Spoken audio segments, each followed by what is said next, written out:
Two bottles sit on the same store shelf. Both say vinegar on the label. Spray one on a weed, and almost nothing happens. Spray the other, and the same weed is dead in 4 hours. The only difference between them is a number almost nobody checks. One is 4 times stronger than the other. Most people who try vinegar on weeds give up fast. They spray it once, wait a few days, and the weed is still standing. So they decide vinegar doesn't really work. It's just a kitchen myth. But back in 2002, the US government actually tested this. A real peer-reviewed study that's been sitting in public records for over 20 years. And it found something stranger than anyone expected. There are 2 totally different products, both called vinegar. The bottle that let you down was never the problem. The one that works is sitting on a nearby shelf using the exact same word. Beltsville, Maryland, 2002. Inside a USDA research greenhouse, 3 scientists, J. Radhakrishnan, John Teasdale, and Ben Kaufman, line up test plants against 5 different types of weeds. Their tool isn't some new lab chemical, it's acetic acid, the same stuff sitting in almost every kitchen in America, just diluted into a spray bottle. Acetic acid is one of the oldest chemicals humans have ever used, made naturally through fermentation, showing up in cultures going back thousands of years. Gardeners have used vinegar as a rough weed treatment for generations, more habit than proven method. Salt has an even older reputation. Salting the earth shows up in ancient military and farming records, Roman field manuals and medieval accounts alike, as a way to make sure nothing grows back on a piece of land. The Romans even used vinegar itself to clear roadsides and camp perimeters, long before anyone called it a herbicide. For centuries, the method passed from farmer to farmer by habit alone. Never written into a formula, never owned by anyone, just knowledge that worked and stayed cheap. But in 2002, for the first time, someone actually measured what vinegar could do under controlled conditions. Radhakrishnan's team tested it at several different strengths under both greenhouse and field conditions. At 5%, the same strength sold in every grocery store, it killed weeds reliably, but mostly young ones, still in their first 2 weeks of life. At 20%, kill rates climbed far higher, and this time, it didn't matter how old or established the weed was. That gap sat quietly in a research archive, while a completely different chemical was already 28 years into building a global industry around itself, one that had been patented back in 1974. This wasn't folklore anymore. It was a number, tested and confirmed, sitting in a government lab, and almost nobody outside a research library ever heard what it found. Here's why that gap matters. Acetic acid is a contact herbicide. It doesn't travel down into the roots the way a chemical like Roundup does. It destroys the outer wall of whatever it touches, and the plant dries out from the outside in. That's why annual weeds die for good, while perennials like dandelion just lose their top growth. Either way, it shows in hours, not weeks. But touching the plant only works if there's enough acid to do damage. At 5%, that's usually enough to finish off a young seedling, but not enough to break down a mature, established weed.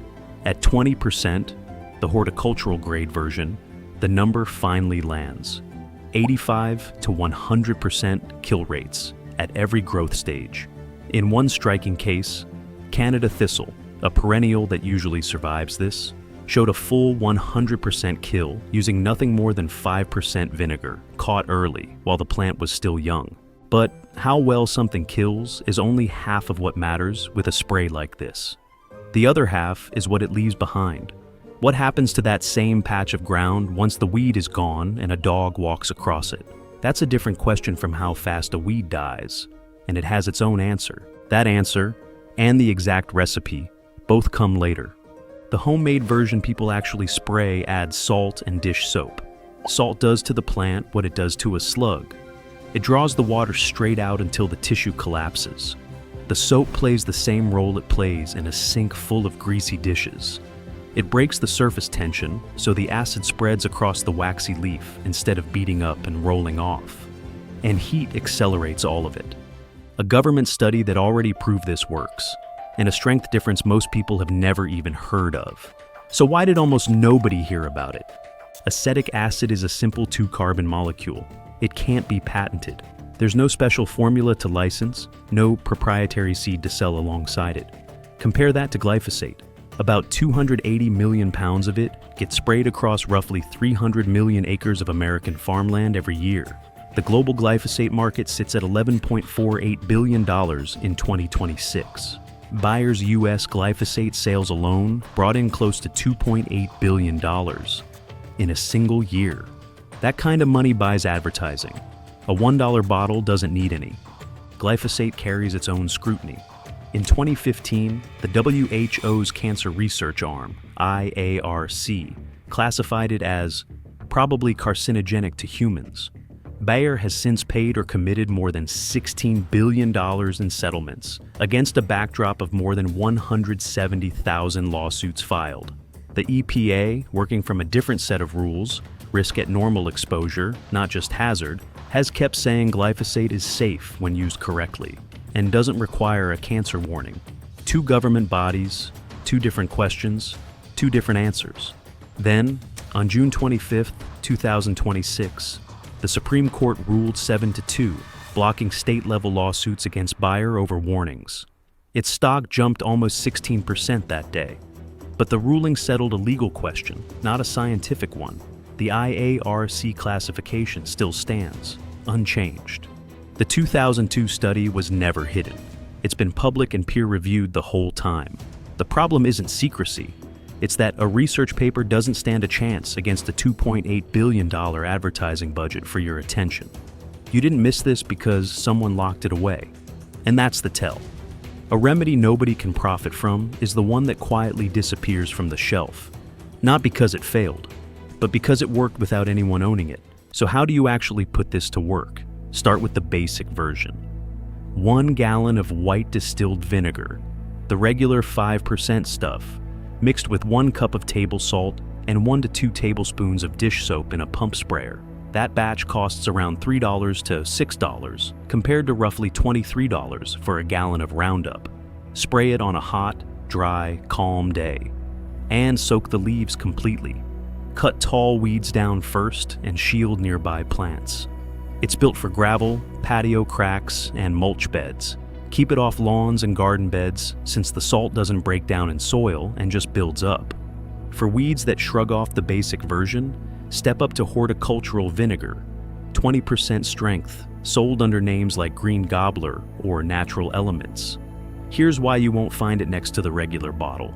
Under 8% acetic acid, a product needs no EPA pesticide registration at all. It's treated as minimum risk, which is exactly the shelf at your grocery store. Above 8%, full registration kicks in, and at 20%, it carries an EPA danger label for skin and eye contact. That's the version that finishes the job, and it's the one you have to go looking for. Wear gloves and eye protection, and keep pets and kids away until it's fully dry. Expect wilting within 4 to 8 hours, as little as 4 on a 90-degree Fahrenheit day, and most young weeds dead within a day, safe for pets once it dries. The dog doesn't need to stay off the lawn any longer than it takes the sun to do its job. This isn't folk medicine, it's documented, and it's been on shelves the whole time. Perennial weeds, the dandelions, the bindweed, the ones with deep stubborn roots, will come back. This kills what it touches, not what's buried 6 inches down. Maybe that's the trade every cheap solution makes with nature. You win the battle you can see and leave the one underground for another day.